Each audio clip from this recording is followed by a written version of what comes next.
আসসালামু আলাইকুম। Hello beautiful people of Bangladesh. আজকে আপনাদের মাঝে আবারও চলে আসলাম নতুন একটা টপিক নিয়ে। আজকের টপিক গ্রিন স্টিক ফ্র্যাকচার, যা বাংলাদেশ সচরাচরের প্রায় মানুষেরও হয়ে থাকে। তো আজকের টপিক নিয়ে কথা বলবে আমার কর্ডিয়াল ছোটো ভাই, যে আমাদের ইউনিভার্সিটিতে থার্ড ইয়ারে অধ্যয়নরত আছে। তো চলুন শুরু করা যাক আজকের টপিক। আসসালামু আলাইকুম, আমার নাম এসকে শাকিল আলম। আজকে আমি অর্থ রিলেটেড একটা প্রবলেম নিয়ে কথা বলবো, যেটা আমার বড় ভাই এমডি আজহারুল ইসলাম ইতোমধ্যে বলে দিয়েছে।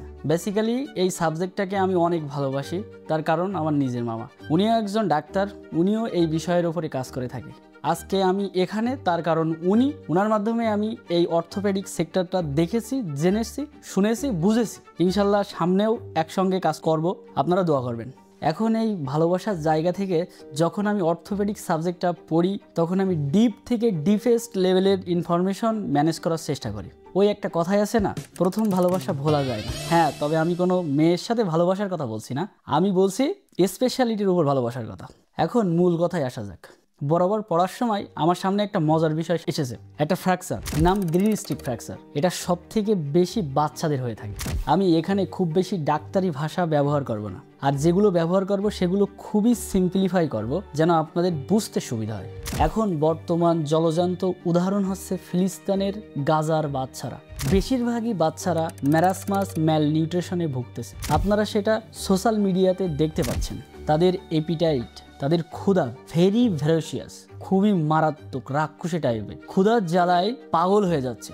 যাই হোক, আমরা ফ্র্যাকচারে আসি। আমাদের এখানে অর্থোপেডিক্সে বেশ কিছু ফ্র্যাকচার রয়েছে, তার ভেতরে ক্লোজ অর সেটাকে অন্য ভাষায় সিম্পল ফ্র্যাকচার বলে থাকি, ওপেন ফ্র্যাকচার, অথবা সেটাকে আমরা কম্পাউন্ডও বলে থাকি, compound fracture. There is also a pathological fracture and atypical fracture. এখানে আমি এই ফ্র্যাকচার নিয়ে বিস্তারিত বলে আপনাদের বোরিং করব না। আমি এখানে এটিপিক্যাল ফ্র্যাকচারের ভেতরে অনেকগুলো ফ্র্যাকচার রয়েছে, কিন্তু গ্রিন স্টিক ফ্র্যাকচার নিয়ে একটা মজার ঘটনা বলবো। এই গ্রিন স্টিক ফ্র্যাকচার নিয়ে যখন আমি ইন্টারনেটে দেখছিলাম, তখন ভারতের বিহারে একটা নিউজ দেখে আমি অবাক। আমি শুনেছিলাম বিহার ভারতের একটা আজব প্রদেশ, সেখানে সবকিছুই সম্ভব। 10 दिनों के भीतर मोबाइल टावर की चोरी का एक दूसरा मामला सामने आया है। बिहार में चोरों ने रातों रात एक तालाब चोरी कर लिया। तो तब हो गई जब पूरी की पूरी 2 किलोमीटर सड़क ही चोरी हो गई। चोरों ने एक 60 फीट लंबा पुल दिन दहाड़े चोरी कर लिया। चोर 2 किलोमीटर तक रेलवे पट्टी की उखाड़ने गए। ঠিক তেমনই একটা ঘটনা আপনাদের কাছে আমি এখন শেয়ার করছি। ছোট একটা বাচ্চার পায়ে টিবিয়া ফিবুলা হাফ করে ফ্র্যাকচার হয়েছে। তার অভিভাবক এক অর্থোপেডিশিয়ানের কাছে নিয়ে গেছে। উনি হাফ যে হাড়টা ভেঙে গিয়েছে সেগুলো সম্পূর্ণ কমপ্লিটলি ফ্র্যাকচার করে প্লাস্টার করে দিয়েছে। আগেই বলেছি, এটা বিহার।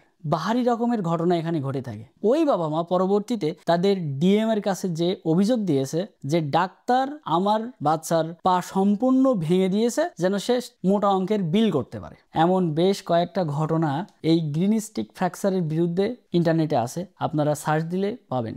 আসুন আমরা এই এটিপিক্যাল গ্রিন স্টিক ফ্র্যাকচারের ট্রিটমেন্ট এবং এটা আসলে কেমন, কিভাবে হয় বোঝার চেষ্টা করব। গ্রিন স্টিক ফ্র্যাকচার আসলে এই বিষয়টা আমরা বোঝার চেষ্টা করি। সাপোজ এটা হইতেছে একটা বোন, আগে বুঝি নেম গ্রিন স্টিক। সো এই যে স্টিকটা আমার হাতে আছে, এটা হইতেছে গ্রিন অ্যান্ড স্টিক।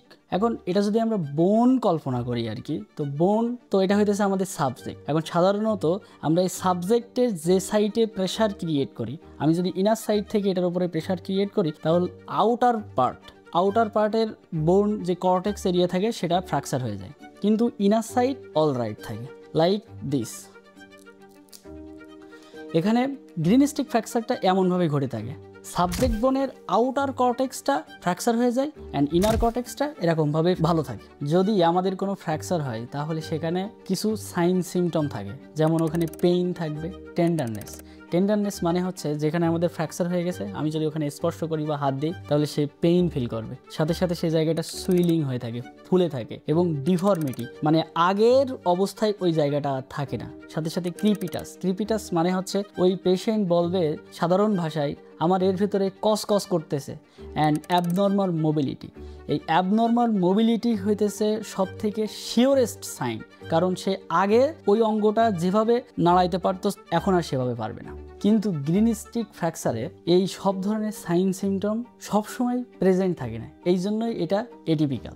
শুধুমাত্র এক্স-রের মাধ্যমে আমরা এটা ডায়াগনোসিস করতে পারি, আইডেন্টিফাই করতে পারি। এখন ট্রিটমেন্টের ভেতরে ওই বিহারের ডাক্তারের মতন, অর্থোপেডিশিয়ানের মতন এই যে ইনকমপ্লিট ফ্র্যাকচারগুলো হইতেছে, এগুলোকে আমাকে সম্পূর্ণ কমপ্লিট ফ্র্যাকচার করতে হয়। করার পরে ওর উপরে কাস্ট অ্যাপ্লাই করতে হবে। এটা আমরা কেন করে থাকি? কারণ হচ্ছে ওই নন ইউনিয়ন এরিয়াকে ইউনিয়ন করার জন্য, যেন দ্রুতই ওই ফ্র্যাকচার পার্টটা জোড়া লেগে যায়। এবং এই গ্রিন স্টিক ফ্র্যাকচারে যদি আমরা সম্পূর্ণ হাড়টা ভেঙে দিই এবং পরবর্তীতে যদি আমরা পিওপি করে দিই, তাহলে সেটা অনলি 3 to 4 উইকের ভেতরেই রিকভারি করে থাকে। তাই সকলেই এই ভুল ধারণা থেকে দূরে থাকবেন। ডাক্তাররা যা করে আপনাদের ভালোর জন্যই করে, আর সব কিছুই সায়েন্টিফিক্যালি অ্যাপ্রুভড। গ্রিন স্টিক ফ্র্যাকচারের যে মিসনোমার ছিল, আমি এতক্ষণে আপনাদের সামনে একটু হলেও সচেতনতা বৃদ্ধি করতে পারছি। এতক্ষণে আপনাদেরকে আমার কর্ডিয়াল ছোট ভাই SK Shakil Alam green stick fracture সম্পর্কে বোঝানোর চেষ্টা করেছে। হয়তোবা তার কথাতে কোনো ভুল থাকতে পারে,